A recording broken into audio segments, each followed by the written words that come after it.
আমার কলিজার টুকরা আব্দুল্লাহরে কেমন কইরা তোমরা মদিনায় রাইখা আসলা, কি অবস্থায় জানি আছে জানি না আব্দুল্লাহর খবর নিয়াও। বড় সন্তান হারিস রে বলি, ও হারিস রে যা যা যা দ্রুত তুই মদিনায় যা, মদিনায় গিয়া দেখ আমার সন্তান আব্দুল্লাহর কি অবস্থা। হারিস যখন নাকি পিতা আব্দুল মুত্তালিবের অর্ডার পায়া মদিনার উদ্দেশ্যে রওনা করলেন, মদিনায় পৌঁছায়া নবী মুহাম্মদুর রাসূলুল্লাহর পিতা আব্দুল্লাহর খবর নেওয়ার জন্য বনি নাজ্জারের মধ্যে গেলেন। বনি নাজ্জারের মধ্যে গিয়া বলেন আমার ভাই আব্দুল্লাহ কোথায়? হারিস বলে আমার ভাই আব্দুল্লাহ কোথায়?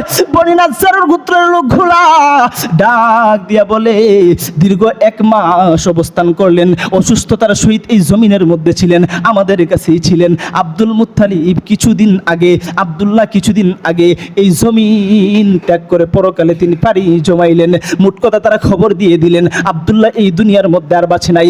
আব্দুল্লাহকে জিনাকে না পাঠাইলে, জিনাকে নবী হিসাবে না বানায়া পাঠাইলে আল্লাহ পাক আমারে আপনার জমিনের মধ্যে দিতেন না। সেই নবী মুহাম্মদের পিতা হলেন আব্দুল্লাহ। আব্দুল্লাহ দুনিয়া থেকে বিদায় নিয়ে গেলেন। এখনো পর্যন্ত নবী মুহাম্মদ মায়ের গর্ভের মধ্যেই।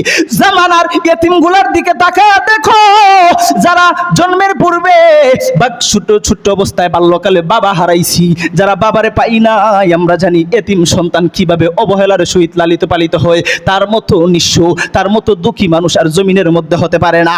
আব্দুল্লাহর সংবাদ যখন নাকি হারেসেরকে দেওয়া হইল, আব্দুল্লাহ এই জমিনের মধ্যে নাই, আব্দুল্লাহ দুনিয়া থেকে বিদায় নিয়ে চলে গেল, আব্দুল্লাহ ইন্তেকাল করলো। এবার হারেস তার ভাই আব্দুল্লাহর মৃত্যুর সংবাদ শুই না, আব্দুল্লাহর মৃত্যুর সংবাদ শুই না, আবার সে বাইতুল্লাহর দিকে গমন করে বাইতুল্লাহর মধ্যে আইসা পিতা আব্দুল মুত্তালিব রে কি বইলা জবাব দেয়, দুনিয়ার যা কিছু আছে সবার জন্য আল্লাহ যারা রাহমাতুল লিল আলামিন ভালায়া পাঠাইলেন, সেই সরকারে দু আলম, সেই রাহমাতুল লিল আলামিন বুলবুলে আমিনা ইমামুল মুরসালিন সাইয়্যিদুল মুরসালিনের পিতা আব্দুল্লাহ দুনিয়া থেকে বিদায়। আব্দুল মুত্তালিবের বড় মায়ার সন্তান, কেমন করে পিতার কাছে তিনি জানান দেন।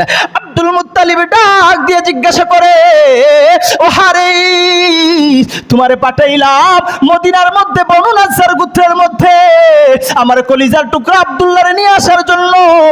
কই কই কই কই আমার আব্দুল্লাহ কই? আজকে না তুমি আব্দুল্লাহ ছাড়া চলে আসলা? হারিস চক্ষু বেজা কণ্ঠ নিয়া, তিনি চোখ দিয়ে পানি পড়তেছে, এবার ডাক দিয়ে বলে আব্বা গো আপনার যে সন্তান আব্দুল্লাহ, আব্দুল্লাহর সন্তান পেটে গর্বে আমিনার গর্বে, সেই আব্দুল্লাহ আপনার কলিজার টুকরা সন্তান আর দুনিয়ার মধ্যে নাই, সে দুনিয়া থেকে বিদায় নিয়ে গেছে।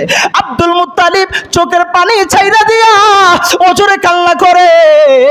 শিশু বাচ্চা যখন নাকি মায়ের দুধ না পায়া কান্না করে, আব্দুল মুত্তালিব ছোট বাচ্চার মতো কান্না করতে শুরু করে দিলেন। আমার এই সন্তান যাকে আমি সব থেকে বেশি ভালোবাসলাম, যার দ্বারা আল্লাহ রাব্বুল আলামিন আমার পরীক্ষা নেওয়াইলেন, যার নাম উঠলো, আমি যার জন্য কত কিছু করলাম, একের পর একটা পরীক্ষা দিলাম, আমি তার বিরুদ্ধে উটের নাম দিলাম, উট দিয়া তার বিপরীতে আমি সবগুলোর পরীক্ষা করলাম। সেই আব্দুল্লাহর আল্লাহ পাক দুনিয়া থেকে বিদায় নিয়ে গেলেন। মোট কথা আল্লাহ রাব্বুল আলামিন তার হাবিব নবী মুহাম্মদকে দুনিয়ার জমিনের মধ্যে পাঠানোর পূর্বে আল্লাহ রাব্বুল আলামিন তার পিতা আব্দুল্লাহর দুনিয়া থেকে বিদায় নিয়ে নিলেন। তিনি দুনিয়া থেকে বিদায় নিয়ে গেলেন, নবী মুহাম্মদ দুনিয়া আসার পূর্বেই তিনি দুনিয়া থেকে ইন্তেকাল করলেন।